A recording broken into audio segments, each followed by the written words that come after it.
Hello दोस्तों, most welcome. उम्मीद करता हूं कि आप सभी अच्छे होंगे और स्वस्थ होंगे। तो आज की जो क्लास होने वाली है वो उन स्टूडेंटों के लिए होने वाली है जो स्किल टेस्ट की तैयारी कर रहे हैं और कंफ्यूज रहते हैं कि किन किताबों से हम डिक्टेशन लिखें या नोट करें। संपादकीय क्या लिखना जरूरी है ना? लिखें तो कितनी डिक्टेशन लिखें उसकी, है ना? रामधारी गुप्ता खंड 1 खंड 2 के अलावा भी क्या दूसरी किताबों का हम यूज कर सकते हैं, है ना? तो आपके सारे के सारे डाउट आज हम क्लियर करने वाले हैं। तो बेटा, इससे पहले मैं बता दूं कि मुझे as a steno income tax department में लगभग 10 साल हो गए हैं और उससे भी पहले मैंने 3-4 साल स्टेनो की तैयारी करी थी। तो लगभग मुझे 10 और 13-14 साल का स्टेनो का एक्सपीरियंस है। उसी के आधार पर, उसी के ही अनुभव पर मैं आपको जो बताने वाला हूँ या गाइडेंस करने वाला हूँ, उसी के अनुभव के आधार पर करने वाला हूँ। तो इस दौरान मैंने बेटा 5 या 6 स्किल टेस्ट के एग्जाम दिए हैं, है ना? और वो पांचों को पांचों पास भी किए हैं। ये ऐसा नहीं है कि सिर्फ पास किए हैं और अच्छे लेवल पर पास किए हैं। मेरा एक सबसे अच्छा एग्जाम था, मुझे अभी याद है, 2015 का एसएससी का स्टेनो वाला। उसमें जो मेरी मिस्टेक थी वो 0.1% थी, है ना? 800 शब्दों में। तो आप लगा सकते हो कि कितनी मिस्टेक होंगी।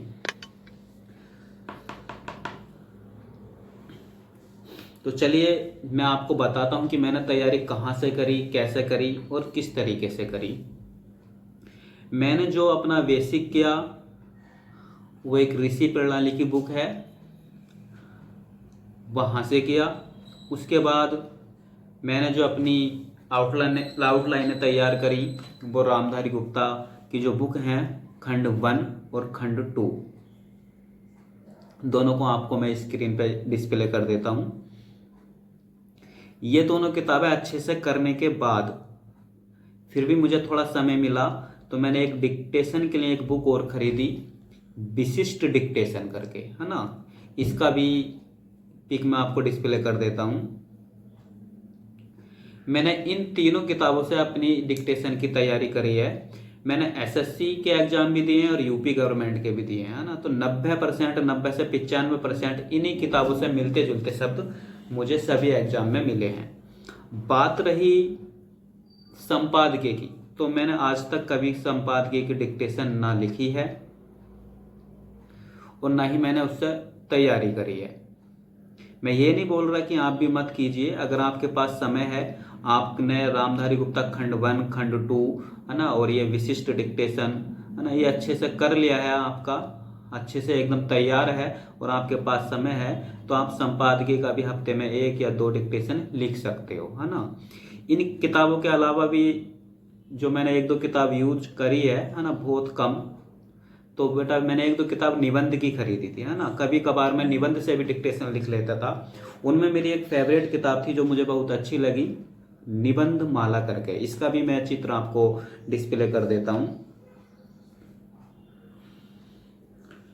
तो बेटा ये 4 किताब, रामधारी गुप्ता खंड 1 खंड 2, विशिष्ट डिक्टेशन और निबंध माला, है ना, मोस्ट जो किताबें हैं रामधारी गुप्ता खंड 1 और खंड 2, है ना। 100% इन्हीं से मिलते जुलते सभी एग्जामों में शब्द बोलते हैं। एसएससी में तो इन्हीं से मिलते जुलते बोलते हैं। अभी तो लास्ट ईयर ऐसा हुआ था कि सेम टू सेम जो उठा के सेम बोल दिया था।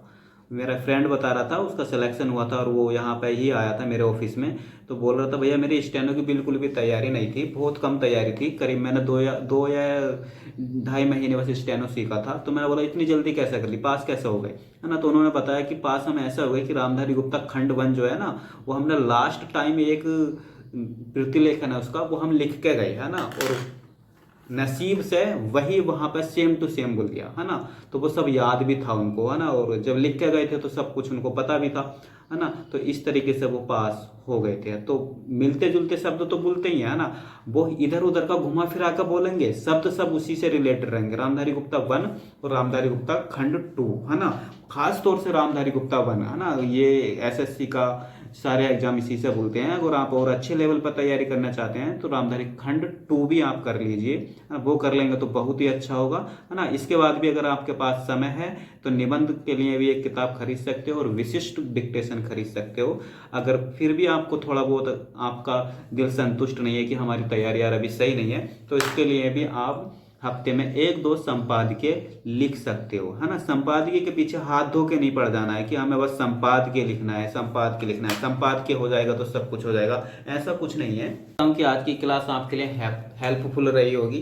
तो चलिए बेटा, मिलते हैं नेक्स्ट क्लास में एक नए टॉपिक के साथ। इसके अलावा भी यदि आपको कुछ पूछना है तो आप कमेंट्स करके पूछ सकते हो, आपको अच्छे से जवाब दिया जाएगा, आपके सारे कन्फ्यूजन दूर किए जाएंगे।